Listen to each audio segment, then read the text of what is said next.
And welcome back, our dear viewers. Now it's time for our daily press review for today, Wednesday, the 21st of December, 2016.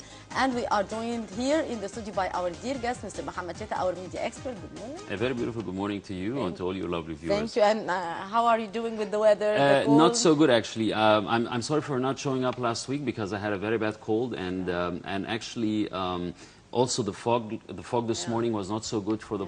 So anyone coming from 6th of October City should start a little bit earlier because there's lots of traffic on the road. Yes, and of course today is officially the start of the winter season, and of course our viewers should be cautious about the very cold weather in Egypt. They should take their precautions in order to avoid any problems or flus. And drink lots of hot things and lots of lemon and lots of honey as well. Indeed, and we'll start our press review today from El Akhbar, and we read President Abdel Fattah al-Sisi said he welcomed Donald Trump's victory in the U.S. presidential election because of the Republicans' stated pledge to fight terrorism. And in an interview with the Financial Times, the president said he was very optimistic about Trump's election and asserted that cooperation between Egypt and the U.S. and Russia would help bring stability in the Middle East region. Sisi added that President-elect Trump is tackling terrorism with more resolve and seriousness, and that's exactly what is needed now. Mr. Sheta, what's your take on that statement by President Abdel Fattah al-Sisi regarding welcoming the President-elect Donald Trump's victory, and that Mr. Trump is very much concerned about, of course, fighting terrorism, which is a very important thing, of course, after what we have been witnessing during the past few days and the last weeks, from the increasing terrorism worldwide. Yes, actually, this statement from President al-Sisi comes in a very critical phase, actually, because, of course, after this coward attacks by those cowards who do not have the guts to go and fight fighters in real fights, but they go and bomb in churches while women and children are praying, or like what happened in Berlin 2 days ago with this other coward attack where this person drove with a truck into a Christmas market, like it happened in Nice before. Yes. I think it shows that, and also the incident in Zurich, a couple of also in Jordan before, and of course in Jordan as well. I think, of course, there is a huge intolerance currently between inside the different communities and between the different religious groups, and I think the coexistence between those religious groups is extremely important. But nevertheless, we will not be able to fight those lonely wolves, how they call them, with the traditional way of fighting terrorism, because what happened in Ankara, the assassination of the Russian ambassador, could happen anywhere in the world. Kidnapping a truck driver and taking his truck and killing people with this truck could happen anywhere, so it's very difficult to stop such things. So I think it needs a long-term plan. The work of the security forces needs to be improved significantly and needs to be adapted to this new kind of threat. So let's wait and see how President-elect Donald Trump will do that. President Donald Trump definitely on another point it will definitely be very entertaining 4 years which we'll be witnessing starting from 20th of January. Just this morning, I read a very interesting article that one of his sons, who's running a non-profit organization, suggested to some of the members of this organization that he can arrange the attending of the inauguration ceremony for $1 million. So I think we'll come to something very interesting, which is politics and money, and this is something where lots of people are getting really disturbed by what's going to happen, and the fact that the three sons and daughters of Donald Trump are attending all the important meetings which Donald Trump had recently. I think this will definitely be something new, and the fact that he wants his own private security team to secure him, aside to the Secret Service. This is also something which did not happen before. So definitely we will have lots of news talking about Donald Trump in the next couple of months. Yes, we'll wait and see. And moving to Ishuru newspaper, President Abdel Fattah al-Sisi on Tuesday issued a decree allocating plots of land in Cairo and Giza governorates for the public usage. The land is to be allocated for implementing the third and fourth phase of the third line of the Cairo underground. What's your take on that? And of course, the third and fourth phases of the Cairo underground is a very important projects to be implemented and done in order to solve the crisis of the traffic in Egypt. This is something very important, and I'm really glad that the Egyptian government is paying lots of attention to the development of the public transportation sector. We have huge traffic problems. We have lots of congestions. We have one of the highest.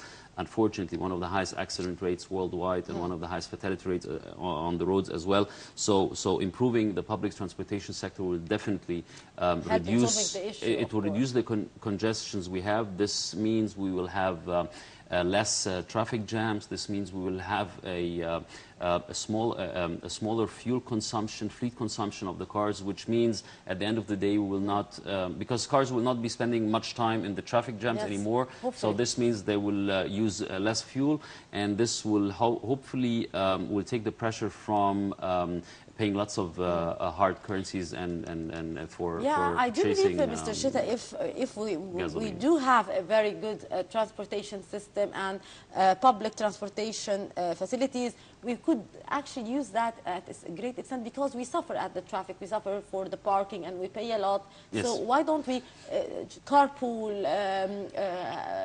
ride public transportation? Many options. The whole traffic system needs not adjustment. It needs to completely restructured from scratch. New start. Yes, it needs to be. It needs to have really a fresh restart, a complete new start.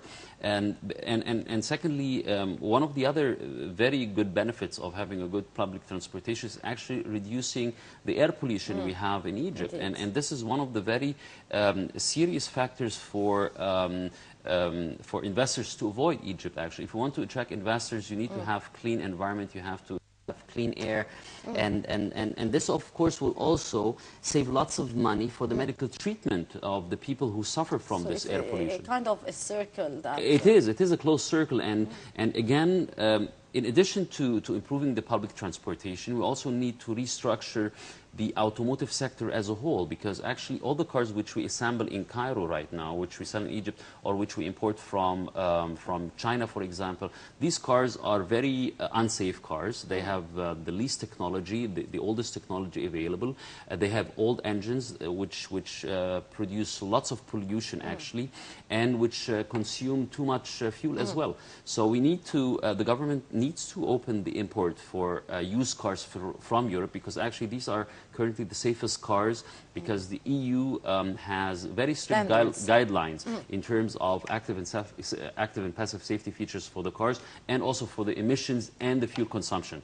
So we really need to put this on the top agenda of the government, and of course we need to, the government needs to encourage the use of environment-friendly cars like hybrid engines and electric vehicles, of course. Indeed. And moving to El Ahram newspaper.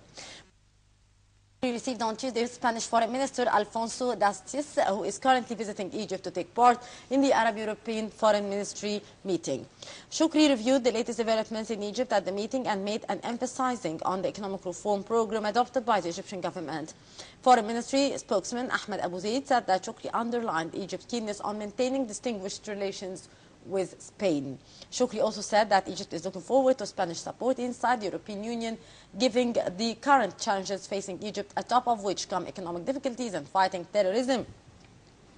Meanwhile, the Spanish ministers appreciated the Egyptian stances regarding several regional issues, atop of which comes the finds of Syria, Libya, Iraq and Yemen. Sir, of course, now Foreign Minister Sameh Shukri is tackling many issues of mutual concern with many ministers who are currently visiting Egypt because of the Arab-European Foreign Ministerial meeting. He met with a foreign minister of Spain, and they discussed the bilateral relations and, of course, the regional problems. We have the issues of Syria, Yemen, Libya, and of course a very busy agenda. I don't think that Spain is really a key player in solving the Middle Eastern problems. I think the biggest problems come from the stubbornness of the United Kingdom and the United States actually during the past couple of years. And the United States and the United Kingdom are the main reason why we have all these crises, not only in the Middle East region and North Africa, but actually worldwide. So I think Spain we can benefit from Spain on two different in two different fields actually. I think in the field of tourism and also in the field of combating terrorism, because actually there were some serious incidents, terrorist attacks in Madrid, in other parts of Spain during the past couple of years. We know that Spain was suffering also economically during the past couple of years, and they had their own internal problems as well in their economy. So I don't think that there are not too many points from which Egypt or Spain can benefit from each other. But I think in the sector of tourism, we know that Spain is one of the biggest tourism spots in Europe and worldwide. They were very successful in marketing Marbella, for example, or Mallorca, or the Spain is Baleares one of Islands the most in general. Attractive touristic destinations. Exactly. So I think we should focus on cooperating with Spain in the field of tourism more than anything else. And still with Al-Ahram newspaper, Minister of Foreign Affairs Mohamed Shukri met with the high representatives of the EU and Foreign Affairs and Security Policy, Federica Mogherini, in Cairo, where they discussed a number of international issues. A statement by the ministry spokesman said that Shukri and Mogherini discussed Egyptian-EU relations, as well as coordination between Egypt and the EU in facing various regional crises. Shukri also spoke with Mogherini about the Egypt economic reform program, as well as fighting against terrorism and regional migrants crisis.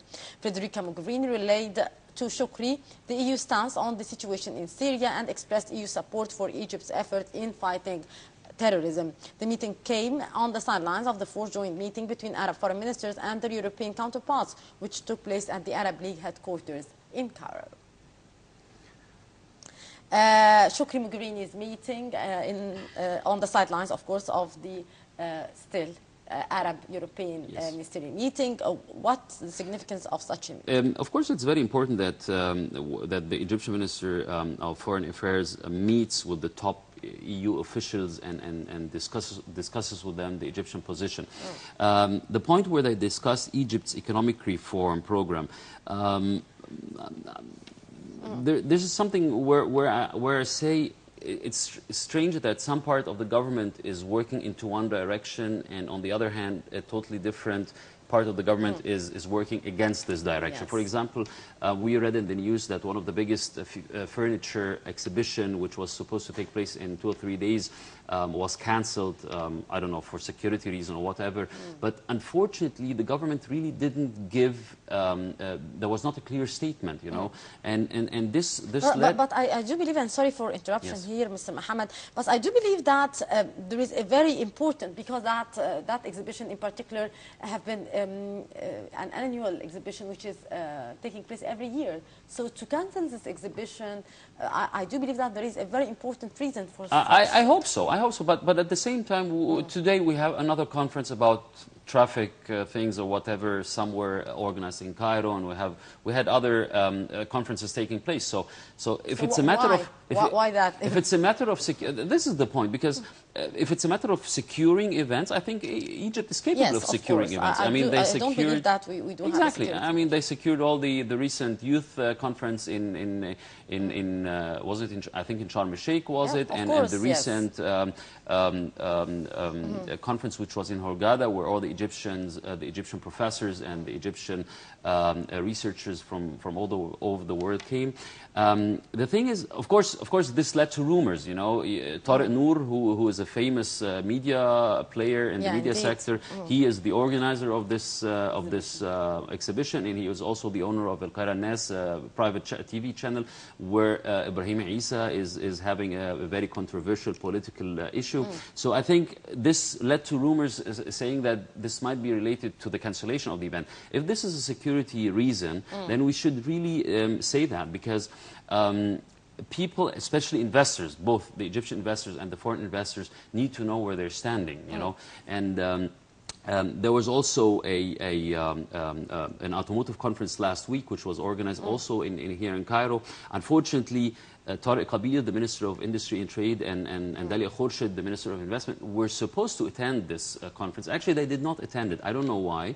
It was very strange. But one day later, they said that the organizer of this conference was somehow related to the Muslim Brotherhood, and that they confiscated all the money of this organizer.